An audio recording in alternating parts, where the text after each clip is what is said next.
Good morning and welcome to Sports and Shorts Tailgate Edition on 92.9 KVRE, online at kvre.com and on iHeartRadio. Alongside Tracy Simpson, I'm Mark Oliver. Tracy, this weekend, Hot Springs becomes the center of the horse racing world. It's the Arkansas Derby, and it's back at Oaklawn Park. And once again, the road to the Kentucky Derby runs straight through our city. One of the most important prep races in the country and a huge point of pride for Hot Springs.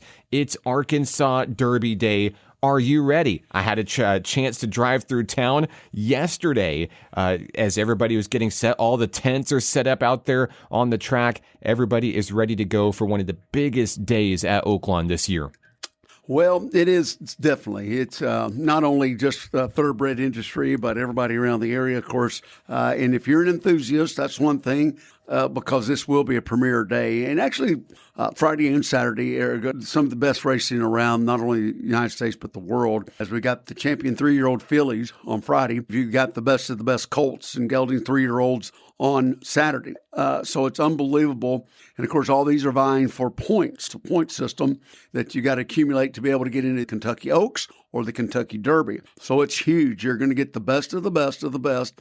So whether you're an enthusiast racing or a complimented handicapper or just want to get out and see 70,000 people for a change, it's someplace to be. But this will be my 50th, something like that in a row or something, 50s. I don't know. I've been there, but a lot of folks are going to be out there. And of course, and it's also fun just to get out and meet people too. If you're that kind of person, the infield will be open. Now it's going to be a little cool. It's going to be a little cool out there today as we feel this morning that the front's rolling in. And so hopefully everybody's got their jackets on, but it makes the horses look better, I think, instead of the hot weather, But we've had some great racing already this week, and so we'll continue the effort. But you know what? The handicapping scene is full open. It's not a big field, though, Mark. They can really race up to 14. They've got the extended gate, but as it is right now, we've only got 9 that are going to vie, and it's $1.5 million. So, but I'm going to tell you this thing, not just here for the Arkansas Derby, but across the nation. The 3-year-old pack is really wide open this year. We don't have that leading contender, the American Pharaoh, so to speak, of something like that.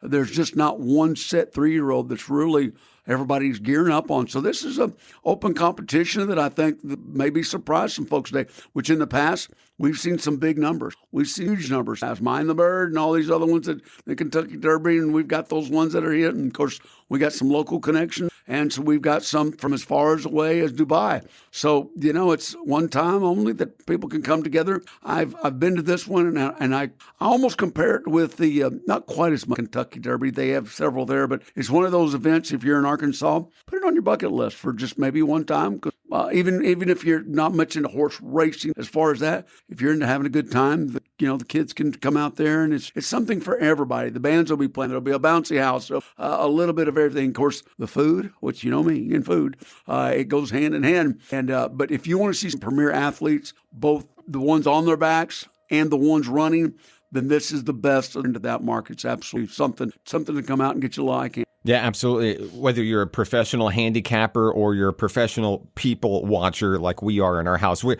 not big into the sports gambling, but we do like to go as people watchers. And I don't know how many people here that are born and raised right here in Hot Springs, in Garland County, and the surrounding areas. Anytime that there's a big event in town, me and the squad are like, I wonder what celebrities are in town. I wonder who, if we go out and we partake and be part of this crowd, I wonder who we're going to run into. And more often than not, we find that very cool celebrity sighting, and the kids love. And of course, the kids just love watching the horses run, right? I know you've been doing this a long time. You said this would be somewhere around your 50th. Now, yeah. I know you haven't been doing it since 1936, no. Whenever the purse size was a whopping $5,000. But over the decades, this has absolutely grown into a powerhouse on the national racing calendar. By the early 2000s, the purse climbed to $1 million. Now we're looking at $1.5 million. It's one of the richest and most influential Kentucky Derby prep races in the country. And as we get ready to jump into the field, something that you mentioned here, you can race as many up to 14 horses here. This year, we're looking at 9. even though that it's 9 and it's fewer horses, and in your head it's like, oh, does that increase my odds of hitting because I only have to pick 1 out of 9 instead of 1 out of a potential 14? I'm looking at this field and saying, maybe not so fast, because this is a talented group from top to air quotes bottom here. I know that there's some favorites. I know there's a lot of talk and a lot of theorizing about horses that we've already seen run at Oaklawn, do some really great things as of late, and some other names that are maybe a little bit slept on here. But narrowing the field down to 9, correct me if I'm wrong, this go around doesn't seem like it makes it any easier to pick the winner. No, you're absolutely right, Mark. This is a field right here that's very evenly matched, and I've seen the likes of all of them already that was on screen or live. And a lot of folks, here's the deal: tracks are almost just like any kind of a field sometimes. And you've seen this in baseball, whether you're playing on turf or natural grass, or, it may be a little bit, the ball bounces different, so to speak. All right. Well, in racing, the dirt makes a difference. It absolutely does. More on the East Coast and West Coast, you got more of a sandy loam in it. And so they run a little bit faster times. This track is considered cuppy, whereas it's a deep track because it's all natural. The horses run a little bit deeper. You don't have as fast times. So you got to take that into your aspects of how the horses are going to welcome it, so to speak. And you've seen horses. Here's a little kicker for you guys out there. I'm not going to give you too much, but a lot of horses is something very few people know. The fields and the dirt from Fairground, which is down in New Orleans, in Oaklawn, it's the same dirt. Almost 80% of it comes out of the Ouachita. People don't realize Ouachita, Louisiana, but that's almost the same dirt as both of them. I see so many horses from Louisiana, from Fairground, that come up to Arkansas and do good. It's a known fact, a little bit of insight for handicappers. So when you're handicapping and looking at them, you sort of trend, you go, hey, we'll run down there. And think. So anyway, and you've got some what they call invaders, a couple of them coming in from Florida, also from California. And so you'll see the track a little bit different for those. So you got to take that aspect in. But we could talk about that for days, Mark. Little inside tips on this. But as far as the field being open, I look always to the ones that have been here, that are still what we call really making improvement. And of course, one of the favorites, is Silent Tactic, and he's been in all the prep races. And when I say preps, the ones that are leading up to, he's been here for all the races at Oaklawn, leading Rebel up Stakes. to that Smarty Jones. Yeah. And so they prep, and he's taken to the track every time and done better and better and better. And here's the kicker on people don't realize this race is the ones up to it have not been that long. Now, when you go to the Kentucky Derby, it's 1.25 miles. So you're tacking on another 100 here. Then you're going to tack on another 100 yards going to the Kentucky Derby. So they're getting a little bit more.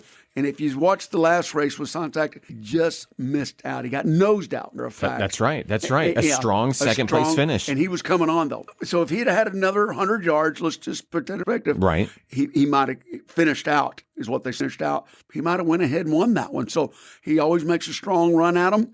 You've got the likes of course, the favorite coming in right here, Renegade, who just come off winning a big one down at Tampa, of course. Tampa, it's a great track. It's not one of the premier tracks around, but they've always had some good runners come from there. And, of course, with the barn of Todd Pletcher, you never count. Hall of Famer, of course. But what we're not seeing here is some of these horses in here that have not done so well, but it's their time. You know what I mean? So, take that in perspective. Of course, the Bob Bafferts of the world, Litmus, he's run here. He had a pronounced third in the last race. Right. And was, evenly matched. He ran his race probably in the first of the race because it's way too. He likes going on the front end. Maybe they'll change it up a little bit. I know that some of what I'm looking at is riders here at the racetrack getting mounts in Derby. They know the track. They know the surface. They've already been on the back of that horse. I'm looking at the local here. And like I said, Silent Tactic, the 2-horse with Torres, leading rider, Mark Cassidy, leading trainer. He's been on a roll, and I mean on a roll. And so if you look at that, and 5-2 odds isn't that bad. I'm sure he'll get bet down a little bit more. But I'm looking at that, and of course, Renegade, who's coming off a big win. But there's also some other ones too. Might be in there, but you've got some attacks. I'm just telling you right now that you might want to look into a little bit more.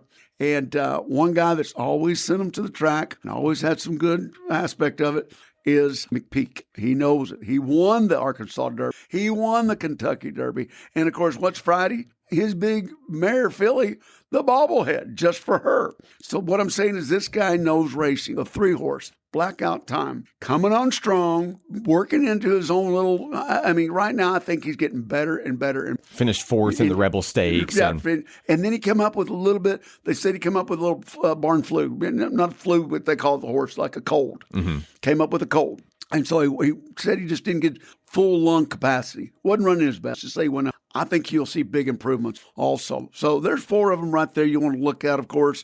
And some of the others, you never know. We've pulled out some stuff. But along with, if you're looking at just numbers, it is 2, 3, 6, and, of course, 9. And I think that we don't have what's called a rabbit in these horse that just runs his heart out. And that's what happened to Litmus on the 9 horse. Baffert's always done good. Prep races, they call them prep races, but he's always had real good results here. So I think he'll be under control a little bit more. Arrieta keeps the mount. I think this is something for everybody to look into and see what happens. And hopefully the main thing is everybody comes out of it safe. And we'll see. We'll see this afternoon. But once again, I'm going with my gut and a local favorite. That's what I'm going with. Now I'm going to ask you another question here, and I know I might be pressing my luck a little bit here, but a lot of times I'm asked, does post position matter in races like this? Because if you've got a field such as this one, where there's talent from top to bottom and maybe some long shots mixed in there as well, does the post position matter? You're talking about Litmus Test being in the 9. Right. You're talking about Renegade, the favorite, being in the 6. What does that really mean when it comes to Oaklawn? Well, if you've got a full field, which is 12 and up, it can matter. It really can. But with 9, you really got a long stretch. And since this is a 1 1/8, it's backed up. So you got a little bit more run before you get your turn, which is on the south end there. So you've got a little bit more run. So I don't think this particular, with 9 in the field, I don't think this is going to bother him. The rabbits are going to go to the front, the ones that are lagging behind. And when they turn from home, I don't think, there's not going to be a whole lot of traffic. We strung out a little bit. This isn't like the Kentucky Derby with 20 of them in the field, but 9 in there. It can happen. Now, don't get me wrong, but I just don't see it as that matter. You got enough stretch there at Oaklawn. It's one of the longest stretches besides Churchill Downs to where they can get in position for that first turn. And that's what's so important is first turn, because you want to get over. But even at the 9 slot with Litmus, he's going to be able to get over there. He may not be sitting in first, but he'll be there in the second and third position. But I don't think at 9 of them. I'm a type of guy, I don't like the inside rail because it's always deeper. You just don't, if you think about it, over the course of the whole season, what part of the track gets used the most? The inside. And so that's always beat up a little bit more, and you got a little bit more resistance in the mid. You'll see a lot of guys when they're turning for home on the back stretch, they're getting a little bit further out. They're getting in that 3 and 4 hole. It's sturdier. And so I don't like being in the 1, 2, or 3. Does that mean they can't win? No. But if you got that much better horse, but I like being in that mid range, even on the outside to get to that first turn. Your Pythagorean theorem, just squeeze on over there. It's a straight shot for them.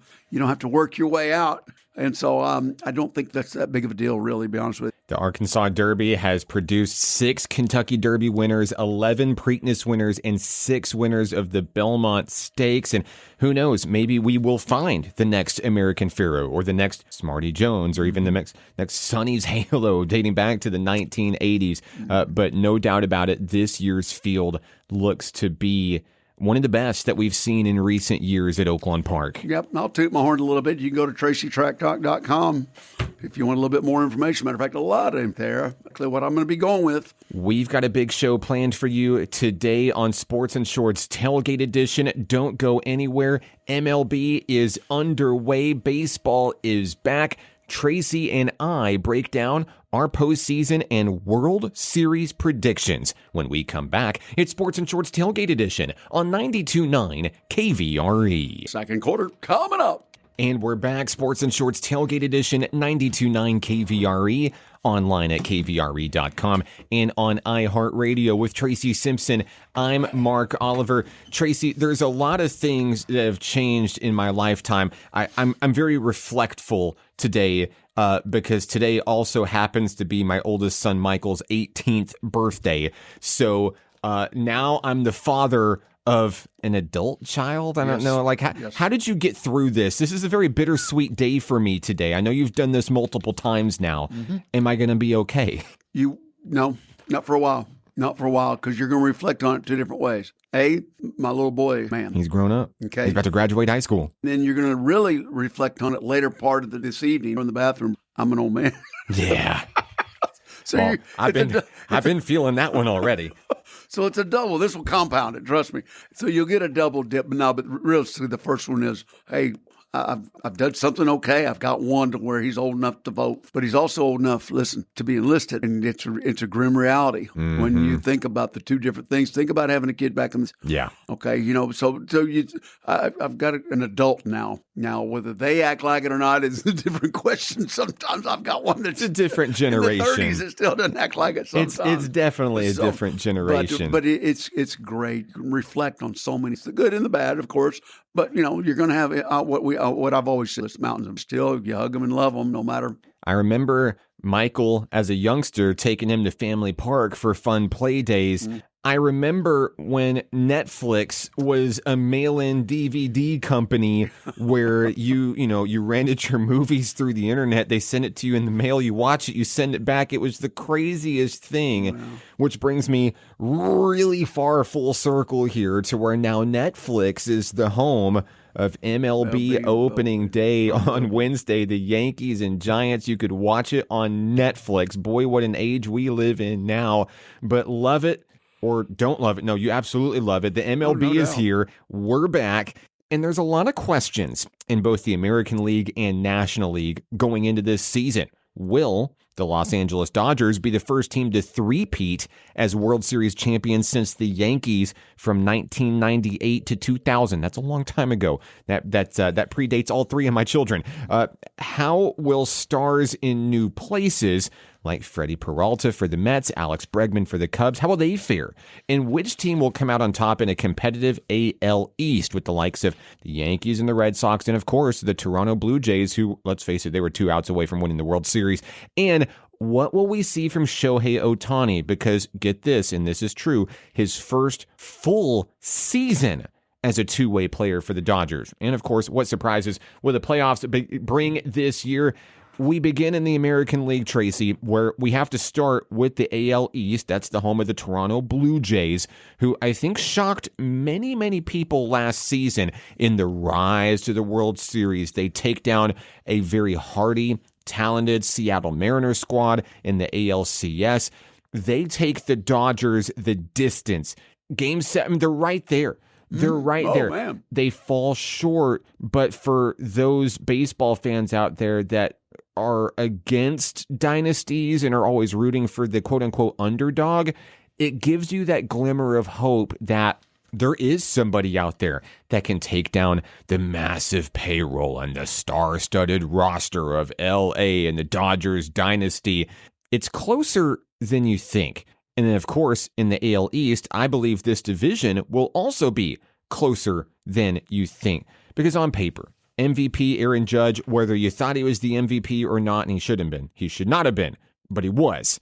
If Aaron Judge stays healthy, Garrett Cole is coming back, the development of Ben Rice for the Yankees, Carlos LaGrange's fastball getting better, the Yankees are always going to be a viable threat just because of who they are. And then you got the Red Sox in the rearview mirror.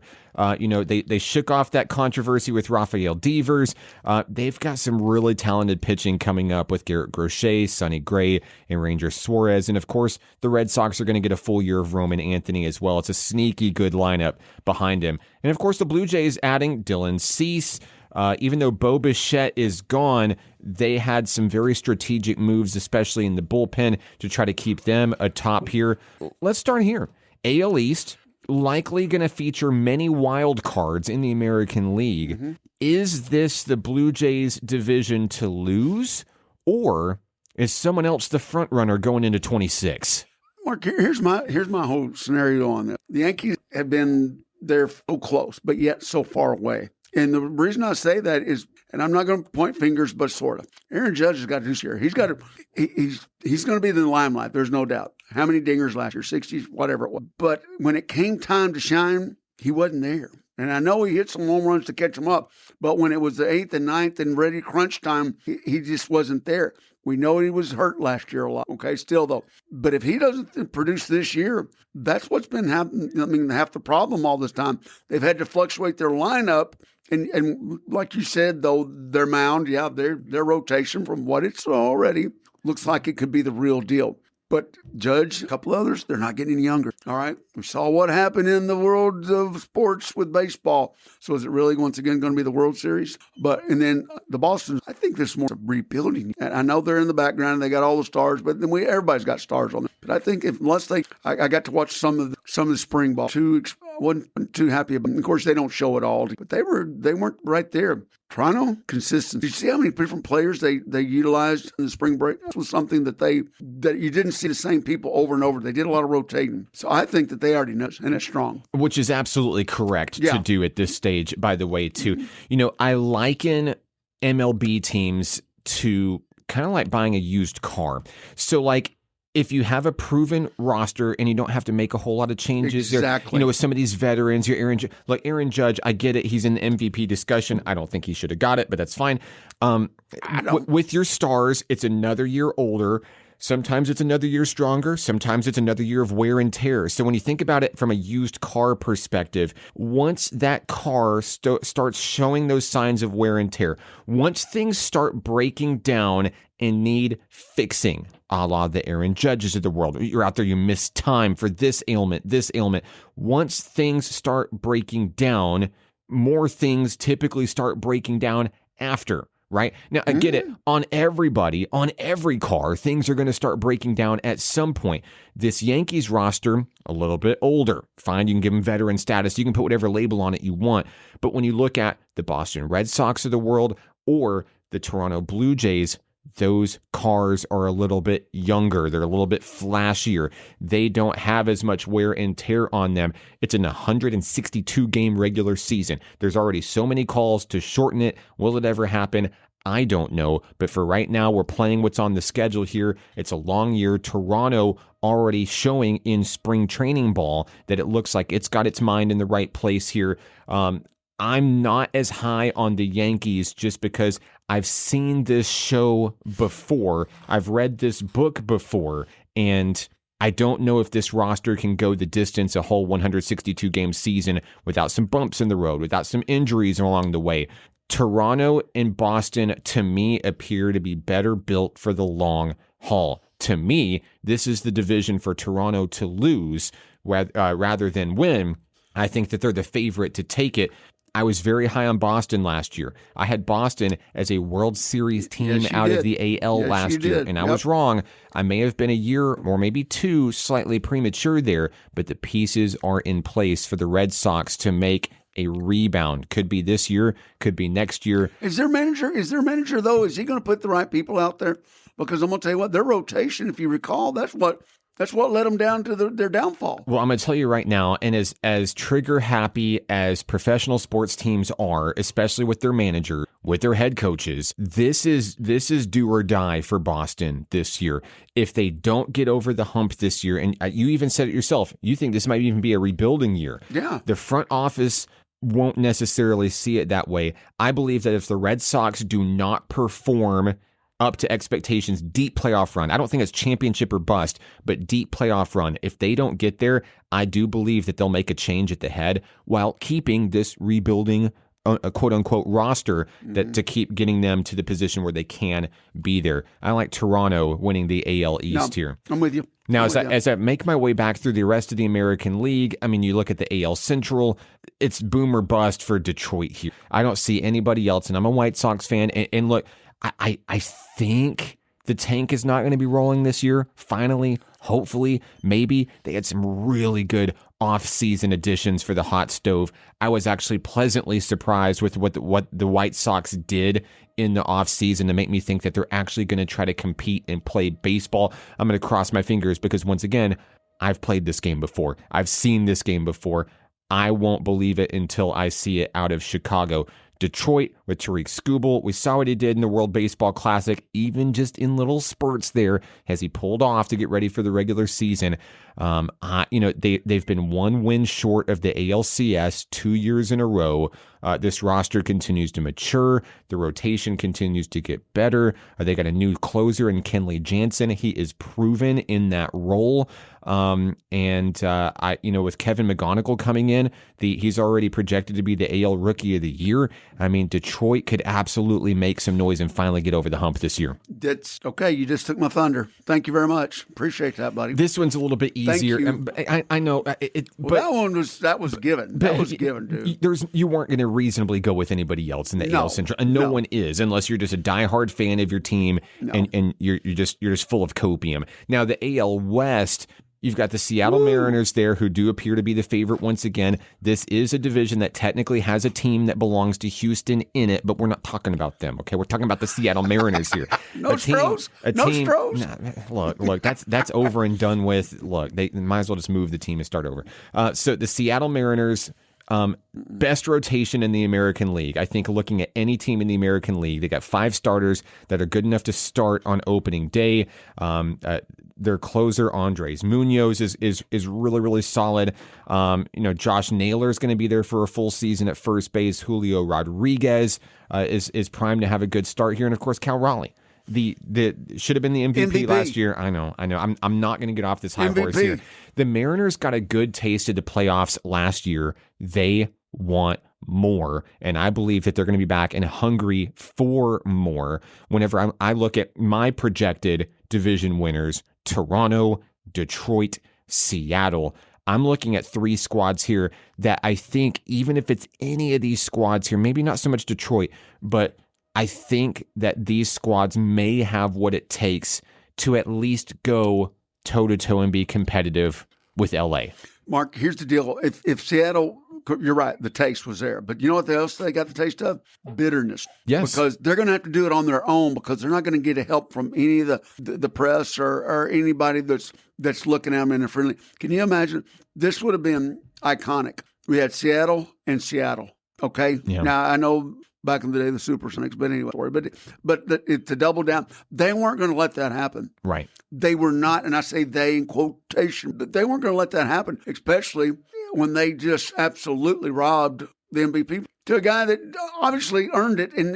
But no, they're not going to do it. Why you say we'll go into that a whole different time. But I look at Seattle. I've got my sleeper, though. You ready for my sleeper? Tell me more. I'm just going to tell you the acquisitions that they made, the money they spent on a trip down there this year. And I saw them working early, doing promo. I'm just getting it out of the bag right now. You know, when they go do these commercials, they're filling it up and doing this. I saw them out, and all they do are doing strictly local stuff, filling up a lot of time for local. It tells me that they've spent extra money wanting more of this, being prepared for it. So they think in their bag of tricks that they've got something. They closed it down for 3 days to do nothing but actually spots going into there, and also a bunch of, have you been to Dallas?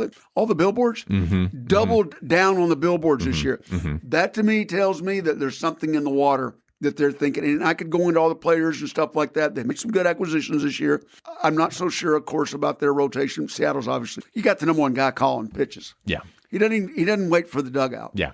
He calls them. Yeah. He does it all. Yeah. Okay, so you got the best there, but they can't do it all. We saw that in the. You can't do it. But I got a sneaky position coming back from that Texas.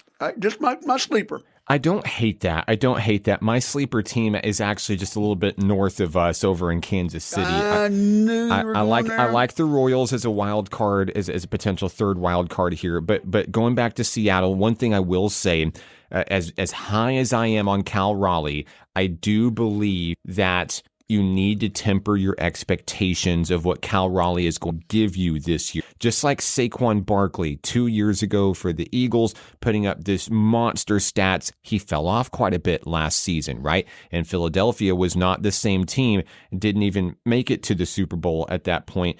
Cal Raleigh is still going to be an MVP caliber-esque player, I believe, but the home run production, the offensive production, statistically, historically is very difficult to repeat, and you don't need to hit the panic button if you start to see that little bit of regression.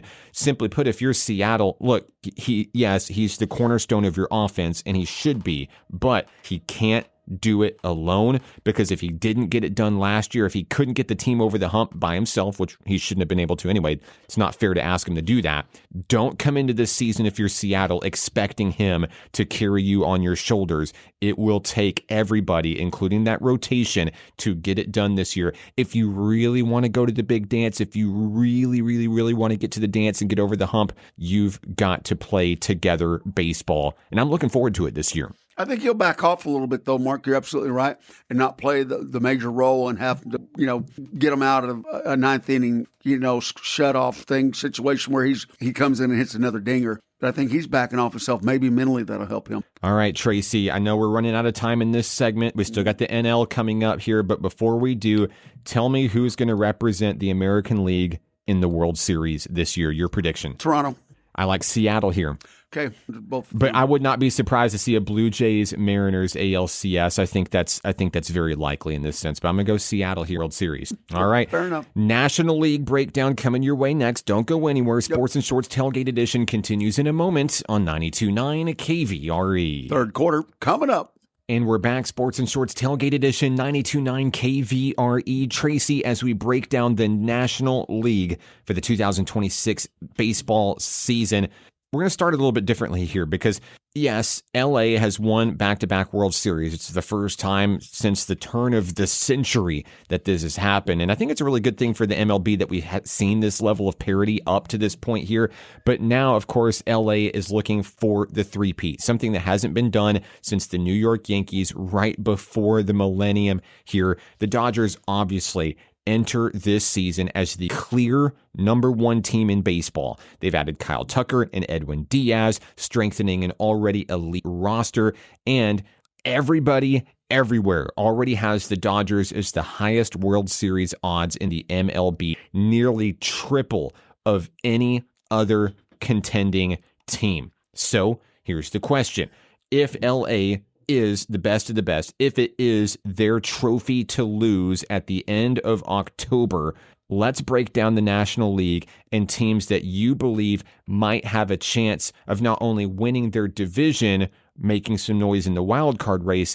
Is there anyone out there that stands out to you as somebody that could potentially knock the Dodgers off their pedestal before the World Series? Okay. No, but maybe. And I hate to go cliche like we did last year because they faltered. But Atlanta, maybe. If they stay healthy. Recall last year, all the injuries, okay? If they stay healthy, then there's a shot, right? And that's a big if right there because obviously they didn't. So you tell me. I mean, if there's anybody, and I hate to be I just don't see somebody else. Mark, money talks. And you know how much their roster, I mean, you've seen the checks that they're right now. So, yeah, but the Dodgers, there's a reason why everybody's on. They're the best money can buy right now. But if there's anybody that possibly, if they stay healthy, I think Atlanta, once again, they're bringing that basically back their same rotation. They've always had good hitting. If they could stay healthy. The NL East, to me, feels extremely wide open. Now, the sexy pick right now is the New York Mets. Of course. With all the additions they've made in the offseason, they've grabbed some really, really big names, and they were able to snipe a few guys away from contending teams as well that we've already mentioned. Certainly one of the strongest challengers heading into this season. Again, I've been an MLB fan for a while. You're going to have to prove it to me if you're New York. If you're the Mets, the New York Metropolitans, you are going to have to prove it to me that you are as good as you say you are on paper, because I can look at the numbers, I can look at the talent. I need to see results there. Now, with that said, that opens the door for your Atlanta Braves of the world, that overcoming injuries, getting better, going to have Acuna back for a full season. This is a team that can really make waves. Philadelphia, always in the mix as well. Potentially my favorite to win the NL East, but they lost a lot. That roster scattered like cockroaches in the offseason to other teams. And to me, when you talk about a quote unquote rebuild for Boston, I'm looking at Philly the same way. Now, the pitching is there. The pitching is there for Philly, and even the hitting is there in spurts, in stages. But it's going to require some of these younger guys to step up, fill some big shoes, and develop this year. I think this division is wide open because I am not sold on New York running away with the East. And I think that there is potentially some dark horse candidates here. I don't hate the Braves. I don't necessarily hate the Phillies as a potential. We usually see these guys end up, facing LA early in the postseason.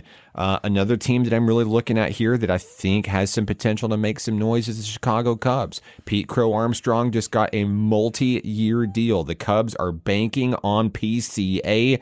Had some really good international signings during the postseason, especially to their pitching core here. We know that it comes down to pitching in the postseason. We learned that specifically. If we look at what Toronto almost did as the litmus test for this postseason and how to maybe take down the dynasty Dodgers, you're going to have the pitching. Chicago may have the pitching. Philadelphia could have the pitching. San Diego has a ton of hitting, but not so much on the pitching side. A little shaky there. It's tough. I mean, it's definitely the Dodgers' season to lose. And I'm not necessarily looking at anybody here and saying, boy, this team gives me the best. I feel really comfortable this team can get there.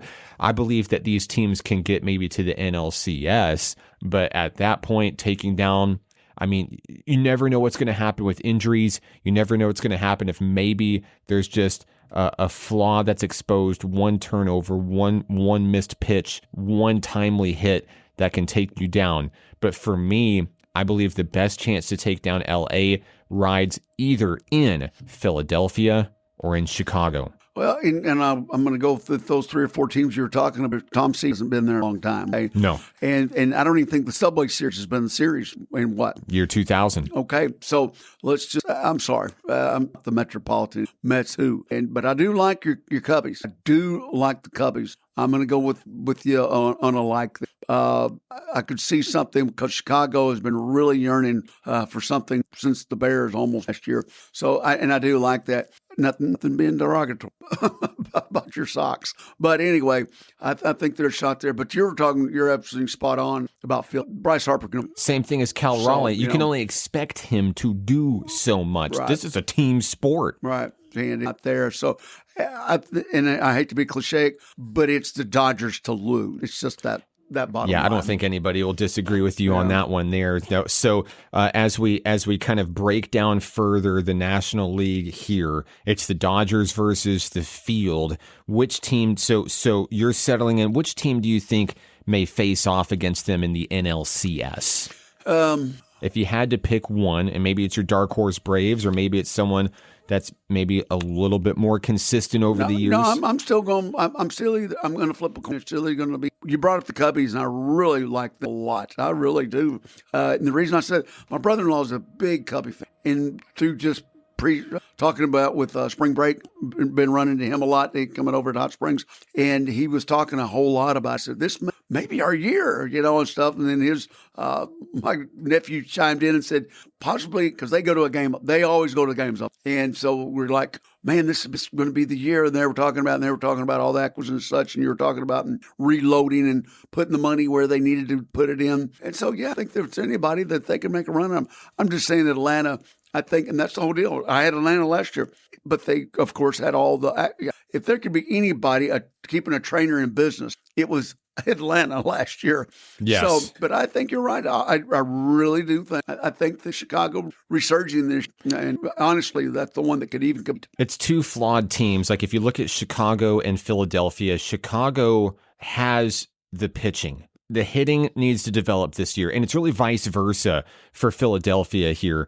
Last year we think about what Philly was not able to do against LA. The Dodgers beat them 3-1 in the NLDS, and even though that the power is there with your Harper, your Schwarber, your Turners of the world, the pitching was not there to get him away from LA, and so that's why I believe that pitching wins championships. I believe Chicago is just better equipped to be in that situation. But when it all comes down to it, at the end of the day, it's throwing wet noodles at the wall and seeing if they stick.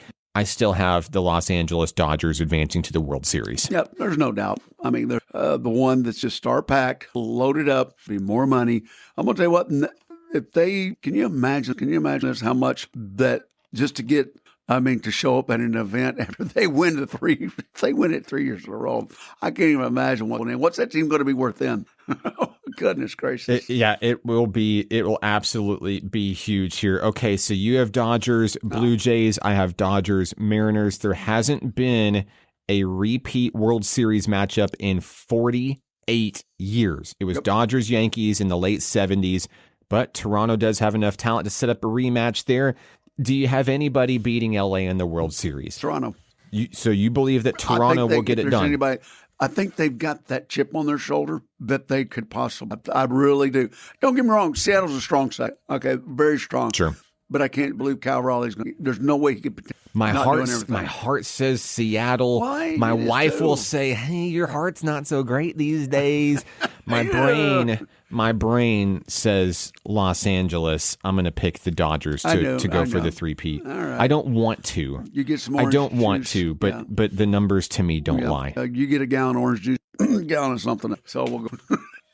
Let us know your picks on the 2026 MLB season. You can text the show at any time, 501-915-1300. Who do you have winning the World Series in 2026? All right, Tracy, let's take a break. Fourth quarter coming up. We still have a lot to talk about. Stick with us. Sports and Shorts Tailgate Edition continues in a moment on 92.9 KVRE. Fourth quarter coming up. Tracy, as we begin our local roundup, we've got some big congratulations that we've got to dole out to start this segment. First, we would like to congratulate the athletic director for Hot Springs World Class High School, Mr. Rodney Eccles, at the AAA's annual meetings at Hot Springs during the state basketball championships. Eccles was selected Administrator of the Year by his peers in the Class 5A South Conference and in the 5A classification and overall in Arkansas for his work in upgrading the district's coaching staff, fostering improved academic and athletic excellence, and overseeing nearly $100 million in various construction projects to upgrade athletic facilities since moving into the role 6 years ago. If you have driven down Emory Street anytime in the past few months, you know that big things are going down at Hot Springs World Class High School. The buildings are beautiful, state-of-the-art. The new soccer facility nearly complete as well. Mm-hmm. I mean, we are potentially looking at not only one of the most beautiful campuses and sports complexes in Garland County, but in the state of Arkansas right now. Oh, and much earned. Unbelievable, but he earned it. Just telling you, if you've ever been over there, Mark, at any event, it doesn't matter what, he's always there. I mean, I think the guy, did they build him a bedroom over there somewhere? Probably. He may have, because whenever I'm there for Nighthawk soccer, he's my guy. He is solving all my problems. I hate to dial those digits in and call that man, but you got two phones. He's got two phones and two radios. That's right. And he's going night. And here's what's even crazier. The guy there was a lot put on his shoulders. He even helped in the diagram of all the whole situation, seeing what was being for parking and for the whole, because people don't even go into that aspect. They just want to, they see what they see inside. That's right. But you don't understand, because there's so much that goes into the planning of these things as far as entrances and exits, so safety in mind and that kind of a deal. She's got the background on and stuff, so he earned it. And I'm going to tell you what, when I played there 100 years ago and knew some of the staff, it's just unbelievable from what I saw 50 years ago to now. What it was and what it is. Remarkable. So, he earned that. And the guy's great to talk to. I mean, he's unbelievable. A good guy. Yeah, wealth of knowledge about all the games, all of the things. He's been around for a long time. The staff and the kids. Yes. That's that right there, the kids love him. I've heard too many of them talk about it. We've interviewed several of them and been around them. They like him too. So that's a plus. Right? More congratulations in order for National Park College Nighthawks sophomore pitcher Avery Creech, who was named NJCAA Division II Region II Player of the Week for her outstanding performance on the softball field. Creech last week finished 2-0 in the circle, allowing just one hit, striking out 8, and throwing the second perfect game in Nighthawk history. Creech out of Logansport, Louisiana, leads NPC this season with 4 wins, a 3.83 ERA, and 53 strikeouts. In both of those games, she flirted with no-nos, got it done in Region 2 play against North Arkansas College. Untouchable, 15 up, 15 down as NPC defeated North Arkansas College 11-0 for the perfect game. And it's a season that keeps on giving for this sophomore standout, a legend in the making for National Park College Nighthawks softball. Oh my! And you know what, Mark? And I know we bring this in time and time, but from where you guys were, and you've been around, from where they were just 2 years ago, including the basketball and softball and the whole, everything together, and then losing some important parts of the coaching staff and stuff. Sure. It's unbelievable what they've been able to maintain. And I'm going to give credit to you, Mark, because you're a form of that glue over there that's holding things together. So congratulations to you, but also to the people that represent him. Good job, bud. And of course, I guess to toot my own horn a little bit, coming up on Tuesday, Nighthawks softball against ASU Newport out at Majestic Park. It will be my 500th Nighthawk broadcast on the Nighthawk Network coming up on Tuesday. Did I just mention Elmer's? Yeah. On that one? Yeah. Okay, well, like I said, guys, you want to go out and hear some, or go online, you'll know by the end of the game it's all about. I'm telling you, it's unbelievable. Congratulations. So a lot of good things going on around the area. And don't forget, if you don't want to be a part of the racing today, don't go down Central Avenue. Stay away. Do not go down that way. Parking will be a premium and the lines will be long. I promise you that. That's our show, Sports and Shorts Tailgate Edition. We're here every Saturday morning at 10 a.m. on 92.9 KVRE. For Tracy Simpson, I'm Mark Oliver. This has been Sports and Shorts Tailgate Edition on 92.9 KVRE. Game over.